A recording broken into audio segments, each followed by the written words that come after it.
É Bons Papo, Bons Papo.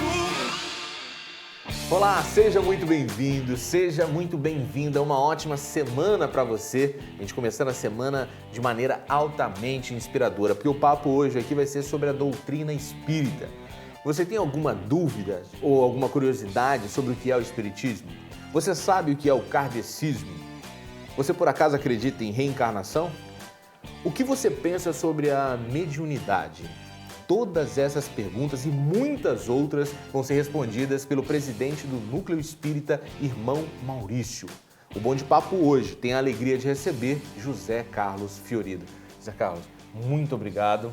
É uma alegria para a gente ter a sua presença aqui, clareando tantas dúvidas que rondam sobre a doutrina espírita. Eu quero agradecer a oportunidade que me é oferida, pelo carinho com que sou recebido aqui.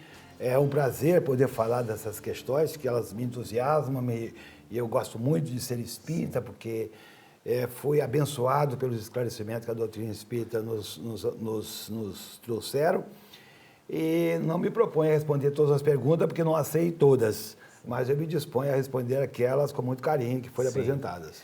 Há quanto tempo o senhor está dentro da doutrina? Sempre foi espírita? Não, eu tive uma tradição católica, fui seminarista católica por 12 anos, agradeço à Igreja Católica, porque foi através dela que eu fiz os primeiros estudos, eu tinha interesse em ser padre e fiquei longos anos no seminário, mas saí do seminário com muitas dúvidas, eles não me respondiam muitas indagações, mas me tornei espírita aos 45 anos de idade. Aos 45 anos de idade. Interessante da sua trajetória é que você, que o senhor, no caso, quase foi padre e foi acabar na polícia militar. São dois lugares assim que tem uma... A minha trajetória é uma trajetória bastante curiosa. Eu sou de família católica, catolicíssima, meus pais líderes religiosos, com grandes valores morais, é preciso dizer. Eu tenho irmã que é freira, mas fui ser padre, não consegui ser padre, mas por falta de opção de vida, fui ser policial militar. Entrei na Polícia Militar como soldado, me tornei coronel, mas depois me tornei espírita. Um dia minha mãe me disse que eu era um padre espírita. Ela me assistiu falando, preocupado com que eu tinha me tornado espírita, ela foi assistir uma palestra minha e ela correu e me disse assim: meu filho, você é um padre espírita. Eu gostei muito da ideia. Uma excelente definição. Queria saber o seguinte, qual é a diferença entre o espiritismo e o kardecismo? Em verdade, a palavra kardecismo é inadequada. É um neologismo, na verdade, popular, que o próprio Kardec o descarta, porque Allan Kardec não é o criador do espiritismo. A doutrina é a doutrina dos espíritos ou espiritismo. O próprio Kardec, na introdução do Livro dos Espíritos, que eu estou te passando agora como presente... muito obrigado mesmo. Ele cria esse neologismo criando as três palavras: espírita, espiritismo e espiritista. Portanto, a doutrina é dos espíritos, é uma doutrina revelada. E Kardec foi o codificador da doutrina espírita, organizando a obra espírita em 5 obras, sendo a primeira delas o Livro dos Espíritos, o segundo o Evangelho segundo o Espiritismo, o Livro dos Médiuns, o terceiro o Evangelho segundo o Espiritismo, o quarto o Céu e o Inferno e o quinto a Gênese. Essas 5 obras compõem aquilo que se chama a codificação espírita. Mas Kardec organiza a obra com a orientação dos espíritos. O curioso é que esse livro é apresentado em perguntas e respostas. Tem 1019 perguntas e respostas. Que ótimo. Eu queria saber uma outra questão assim, sobre o fenômeno, vou entrar mais especificamente dentro da rotina e dos afazeres da doutrina espírita. A mediunidade. Alguém pode escolher ser médium ou não ser médium?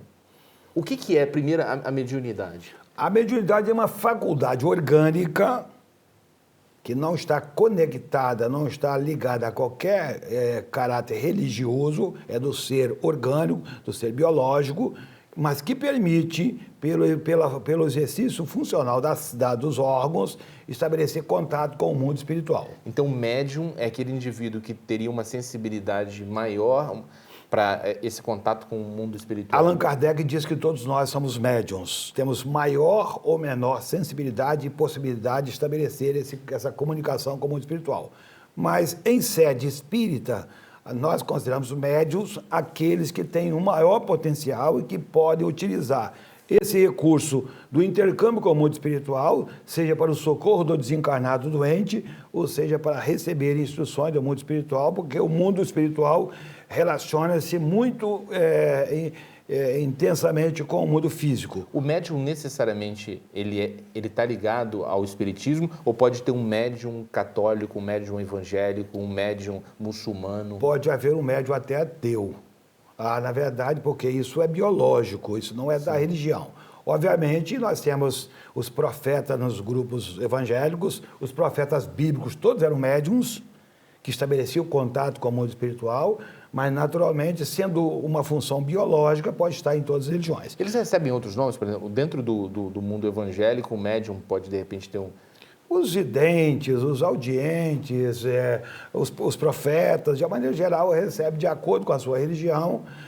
Aquele fenômeno de falar em línguas, por exemplo, teria alguma relação com a mediunidade? A gente poderia traçar? A xenoglossia, que é uma faculdade, uma das faculdades, das tantas existentes, poucas nós conhecemos, porque conhecemos ainda muito pouco sobre mediunidade. Aliás, nós conhecemos muito pouco a respeito do mundo dos espíritos, mas a faculdade de falar em línguas, que os carismáticos exploram com muita propriedade, mas também com desconhecimento, é uma propriedade do médium que, na verdade, conhece isso e que desenvolve isso em diversas religiões. Sim, tem um outro aspecto também da doutrina espírita que algumas religiões rechaçam de maneira bastante sistemática, que é a questão da reencarnação. Vocês acreditam na reencarnação? Nós não acreditamos na reencarnação, nós sabemos a reencarnação. Sim. Com todo respeito Sim. a quem crê, a reencarnação é um fato que complementa o processo de depuração do espírito. Nós não cremos na reencarnação como um elemento único do processo de depuração do espírito. Nós cremos tanto na reencarnação como na ressurreição. Os dois fenômenos se completam. O que é reencarnação? A pessoa reencarna por quê? A reencarnação é o ato do espírito retornar à carne num novo corpo, começando na concepção, na fusão do espermatozoide com o óvulo. O espírito se junta ali para recomeçar um processo de purificação, de renovação, de resgate das suas falhas morais, para que ele possa ascender à escala espiritual da felicidade que todos nós estamos dedicados. E ele traz alguma memória de vida anterior ou zera a cada vez que ele reencarna? Os espíritos retornam ao corpo físico trazendo uma bagagem daquilo que é necessário para a existência física. Há, naturalmente, uma lei chamada lei do esquecimento, e que me impede, por exemplo, de saber que na encarnação passada você fosse meu inimigo, porque senão ele cortaria o pescoço agora. Porque tem uma história, eu já vi algumas pessoas comentando, inclusive, que às vezes inimigos voltam na mesma família, não é? Para aprender a se amar. A grande regra do amor é isso. Como é que nós podemos amar o inimigo que nós matamos? A melhor forma de você amar o inimigo que você matou, já que você tirou a vida dele, conceder a vida e conceder a dignidade que nós tiramos. O amor é esse elemento que une. Sim. Na sabedoria divina, Deus aproxima os contrários para que aprendam a se amar, começando no ambiente da família. É por isso que nós temos muitas famílias perturbadas, muitas famílias com dificuldades, porque elas não entenderam o processo. E no momento que entende o processo, no momento que começa a analisar a questão, entender os fundamentos do Evangelho e o fundamento da própria existência em grupo, a gente vai resolvendo as arestas e vai aprendendo a se amar. Então, famílias que são muito conflituosas, talvez um estudo sobre a doutrina espírita poderia ajudá-los a compreender os desafios da convivência. Eu agradeço a riqueza da pergunta, mas eu diria mais. O próprio processo de evangelização da família na visão católica, na visão evangélica, já ajudaria muito. Sem fazer ufanismo e sem fazer propaganda espírita. Mas, obviamente, a compreensão da doutrina espírita na visão, enfocando essas questões, é de fundamental importância para entender por que aquele ser nasceu ali e não nasceu em outra família. Sim. Por que ele é teu filho e não meu filho? Por que ele nasceu na barriga daquela mulher e não na barriga de outra mulher? O Espiritismo explica essas coisas. Eu vou insistir só mais um pouquinho nesse tema. Por exemplo, crianças que nascem com deficiências gravíssimas, O que justifica uma criança, um ser nascer com um comprometimento de vida tão Uma das grande? grandes indagações e uma das grandes perguntas que eu tinha é exatamente como explicar as diferenças físicas, as diferenças econômicas, as diferenças sociais e as diferenças intelectuais. Essas diferenças estão todas no espírito. Uma criança, por exemplo, que nasce com um problema numa mão, provavelmente ela usou a sua mão de forma indevida na encarnação passada e agora retorna, segundo a lei de causa e efeito, dizer, se tua mão é motivo de escândalo, diz o Evangelho, melhor te entrar na vida sem a mão do que tendo as duas vier a perdê-la. Então, aquele que reencarna com dificuldades físicas, seguramente teve dificuldades com o seu corpo na encarnação passada. Há um caso muito curioso, relatado por Chico Xavier, de uma criança que nasceu cega, surda, muda e sem os braços. Aos 5 anos, ela foi acometida de uma doença nas pernas e o médico disse que teria que amputar também as pernas dela. Olha que pavoroso, cega, surda, muda e sem os braços e perde as pernas. A mãe vai procurar o Chico Xavier. E o Chico, então, escuta a questão e escuta do Emmanuel, o seu mentor, o seguinte, diga para a mãe para dar graças a Deus. Porque esse menino, em 10 reencarnações passadas, ele suicidou-se. Então, ele veio cego, surdo, mudo, sem os braços, para que tivesse a oportunidade de viver a experiência física, suportando a aflição que ele está vivendo agora. Mas por que será tirado das pernas dele? Porque ele está agora imaginando onde tem um buraco, um rio para se atirar. Se tirar as pernas dele, ele será impossibilitado de se atirar no rio. Sim. Então, tirar as pernas é bênção para ele, porque é a vida. A gente tem que ir para o intervalo rápido, eu quero fazer só uma última pontuação aqui, que é o seguinte. Existem aquelas terapias de vidas passadas, e toda vez que faz uma terapia dessas, pessoas que fazem regressão foram príncipes, princesas, reis e rainhas. Plebeu não reencarna, não? Não é meu caso. Eu não queria fazer uma trajetória dessa, porque me conhecendo atualmente, eu já posso divisar o que eu fui no passado. Eu preferia não que me desse isso, não me dê de presente isso. Eu estou muito satisfeito de saber que agora quero viver essa experiência. Mas a terapia de vida passadas, a regressão, não são práticas espíritas respeitáveis, sim, e utilizadas como alguns recursos terapêuticos quando se precisa investigar a etiologia de algumas doenças, mas elas não são práticas espíritas. Ok. Eu vou fazer esse rápido intervalo, você fica aqui, não muda de canal, porque no próximo bloco eu vou revelar para você o que eu fui na vida passada.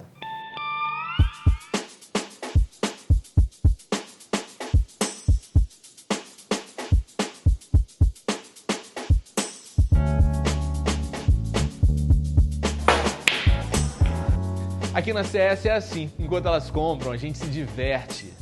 Na CS, elas encontram as marcas Morena Rosa, John John, Lança Perfume, Labela Máfia e Pitbull. CS nos shoppings Mestre Álvaro, Boulevard e em Santa Mônica.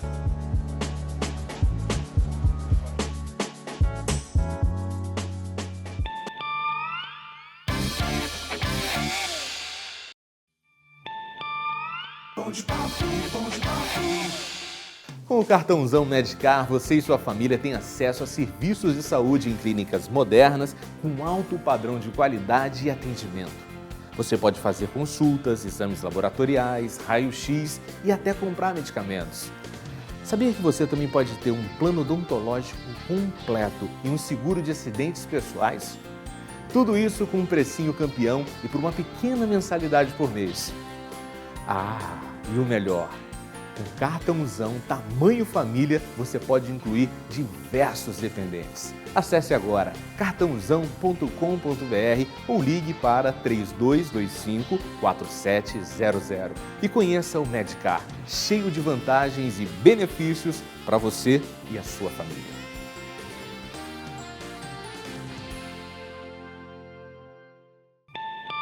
Estamos de volta com o Bom de Papo, hoje falando sobre a doutrina espírita. José Carlos Fiorido aqui, trazendo muita informação para a gente. Você vê aqui um café. Toma café, José Carlos? Tomo café. Com o maior prazer. Quem dispensa um cafezinho? Ainda mais o café cafuso. Ainda mais uma né? xicrinha dessa aqui, lá da roça. Isso. Eu lembrei dela. Só não pode estar muito quente, né?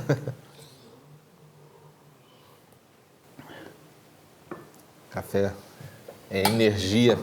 E a gente está apresentando para você o Café Cafuso Extra Forte. Esse aqui é para quem gosta de um café mais encorpado. É meu caso. Então, esse aqui é o Extra Forte. Você pode saber também qual é o sabor que a gente está provando aqui no Bom de Papo. Procura no supermercado próximo à sua casa.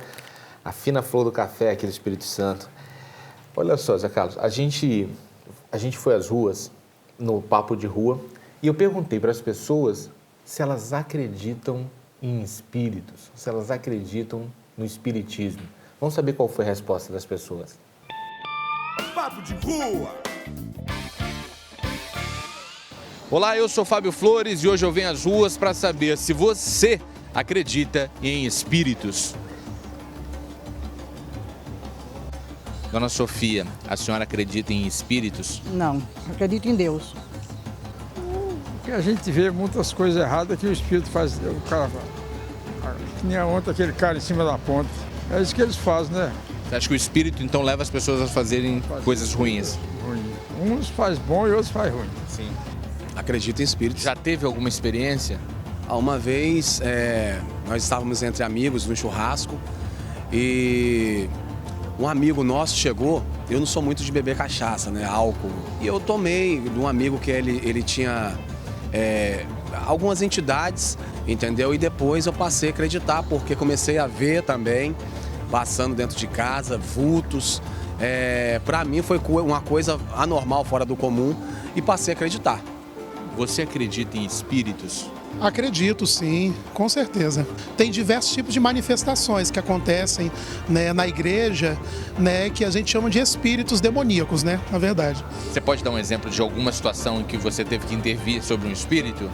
Então, certa vez na vida de uma mulher que estava na igreja lá, ela começou a se debater, né? E isso nos dá um discernimento que tinha um espírito dentro dela. Ela começou a gritar, a voz dela começou a modificar, né? E nós usamos a autoridade que o Senhor, né, na nossa igreja nos dá para expulsar esse espírito dela. Foi uma experiência recente, tem uns 2 dias. Mateus, você acredita em espírito? Não acredito.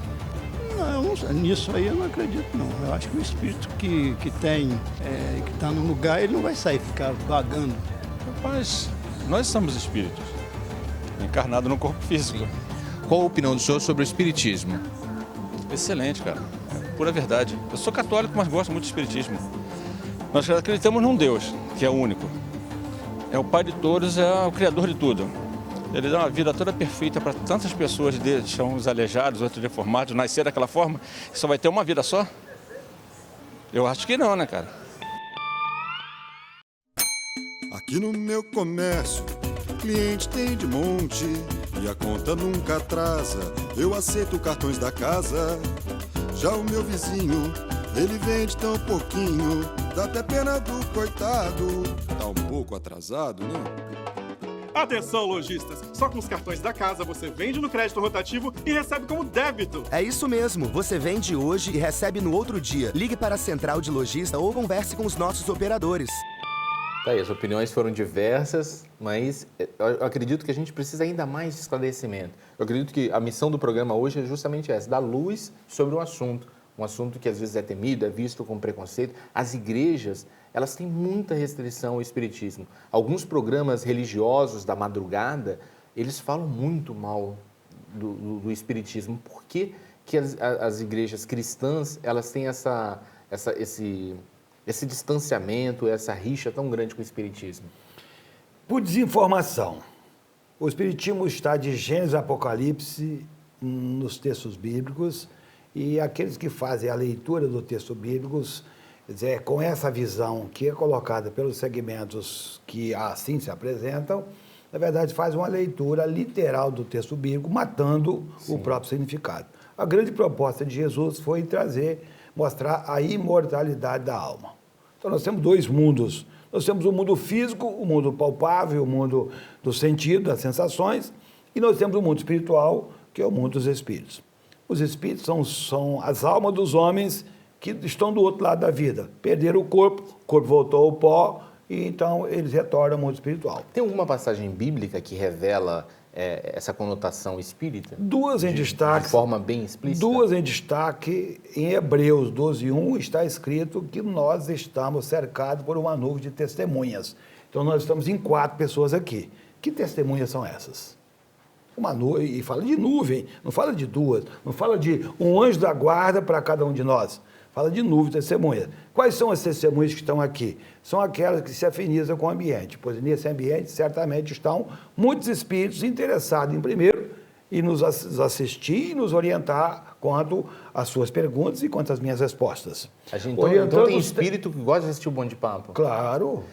Não sei se você queria ser indiscreto, o senhor que é uma referência, uma autoridade lá da comunidade espírita, o senhor está notando alguém aqui próximo? Não, eu não vejo, mas sinto. Do meu lado há aqui, na verdade, um companheiro espiritual que me ajuda, mas eu o sinto. Tem algum perto de mim?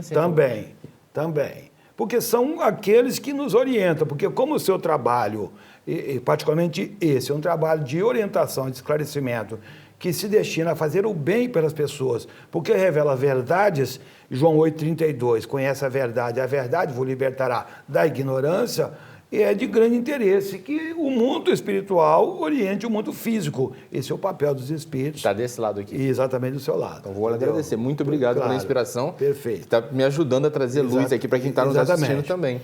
Mas em 1 Coríntios 15, 43, 44, assim está expresso: há corpo animal e corpo espiritual. Morrendo o corpo animal, sepulta-se o corpo animal, ressuscita o corpo espiritual. No texto bíblico, nós temos Jesus no Tabor conversando com Elias e Moisés. Olha, Moisés já tinha morrido há 800 anos, Elias há 400. E Jesus conversava com os dois. Tanto que Jesus fala para Pedro, Tiago e João, que estavam no Tabor: não converse sobre isso a respeito lá embaixo, porque senão vão rir da sua cara. Sim. Porque Jesus revelava determinadas coisas a alguns apóstolos e não revelava a outros, porque eles não tinham capacidade de entender. Eu queria, assim, só para poder compreender melhor essa questão dos espíritos, vamos fazer o passo a passo. A pessoa morreu, ela tem um corpo físico e um corpo espiritual. O que acontece a partir da morte?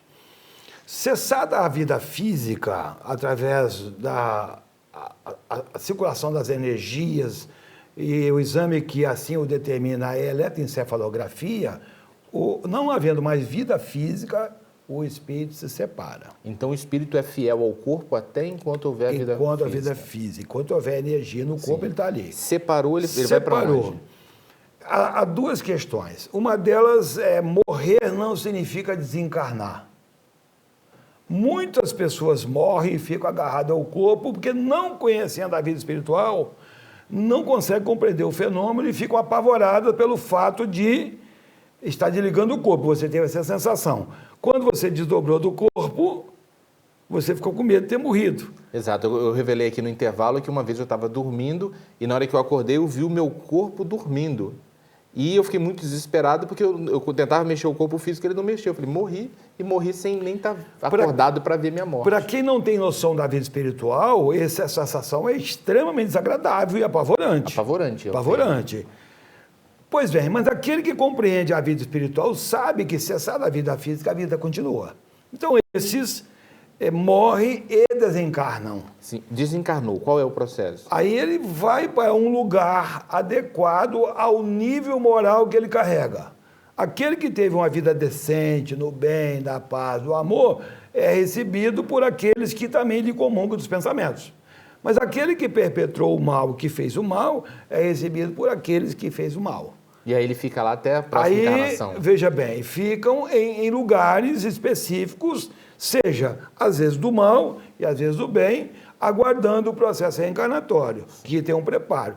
Para quem quer entender esse processo, há um filme que é, na verdade, um dos filmes mais vistos no Brasil, Nosso Lar. Sim, muito. Esse filme é muito importante, que relata muito bem, ainda que numa visão pálida do próprio livro, que também é o livro Nosso Lar, e que retrata muito bem esse quadro. Há um outro livro, Minha Vida na Outra Vida, onde há um relato Aí eu interessante. vou seguir nessa sequência ainda. Você falou, então desencarnou, a pessoa vai para um lugar, se ela tiver um espírito mais evoluído, de evolução moral, for uma vida muito ruim e tal, de valores ruins, ela vai para outra e fica aguardando a reencarnação. Nesse sentido, o senhor falou que teria um espírito do seu lado, um espírito do meu, em vários lugares podem ter. E esses que estão rondando por aqui, por que eles não foram para esse outro plano e estão com a gente? O processo reencarnatório não é um processo fácil.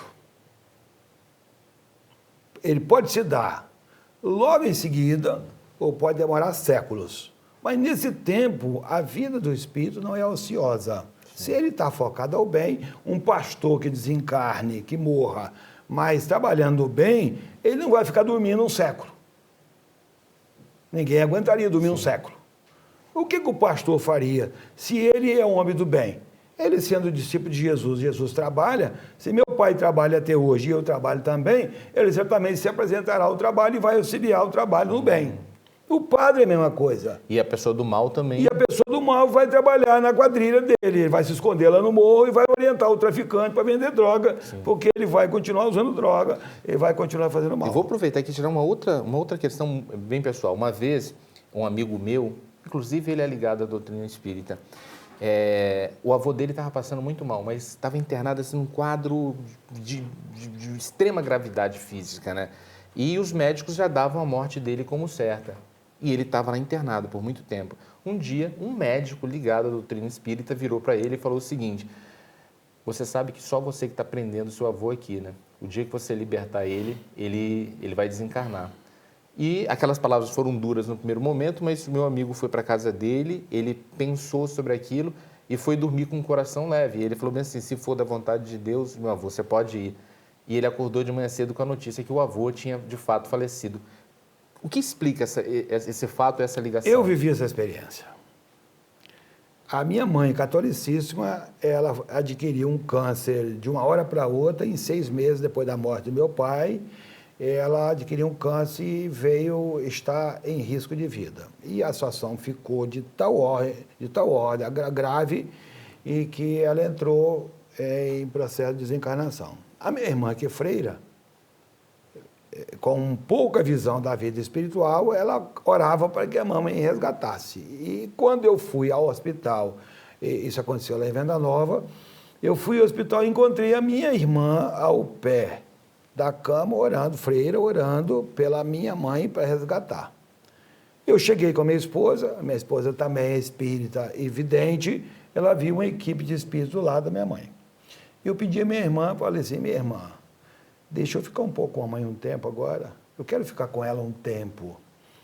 E eu comecei a conversar com minha mãe, pedindo para ela que ela se permitisse que Deus a conduzisse, porque aquele corpo já não havia mais condição de oferecer a vida. E ela estava muito ofegante, ela estava muito cansada, e ela foi se acalmando, como se me escutasse. E me escutava. Tempo depois, isso demorou meia hora mais ou menos, tempo depois, ela foi apagando igual uma vela, e foi apagando, e ela então expirou ali com a palavra orientadora, dizendo para ela que meu pai, que tinha desencarnado 6 meses antes, estava do lado dela, e ela tentava pegar a mão do meu pai. Ela tentava pegar a mão. E aí então, ela disse: papai está do teu lado, ele veio te buscar, vai com ele. E ela deixou tranquilamente e foi. Os dois estão frequentando o Centro Espírita agora conosco lá. Olha só, infelizmente nosso tempo estourou, eu poderia ficar conversando por horas aqui, que o assunto é rico e provoca a nossa curiosidade, o nosso universo de certezas e incertezas. Quero agradecer imensamente pela visita. E pode deixar o convite aqui para quem quer conhecer o Centro Espírita. Nós temos nossa Casa Espírita, o Núcleo Espírita Irmão Maurício, fica situado de frente à Avenida Maruípe, em frente ao Horto, tem os móveis usados, Núcleo Espírita Irmão Maurício, Avenida Maruípe, 1735, temos boas reuniões às quintas-feiras, 20 horas, aos sábados, 15 horas e aos domingos, 9 horas da manhã. Será um prazer receber todos vocês e a equipe que vai lá visitar, porque nós temos um trabalho social lá para apresentar também. Outra hora a gente vai conversar sobre o projeto. E eu desejo a você um excelente fim de tarde. Eu te aguardo amanhã aqui no Bate Papo. Bate Papo terminou e você se divertiu. Um programa de verdade pra você que é nota 1000. Entrevista pegadinha, tá na rua e é legal. Um programa de verdade com humor e alto astral. É bom de papo, bom de papo. Entrevistas alto astral. É bom de papo, bom de papo.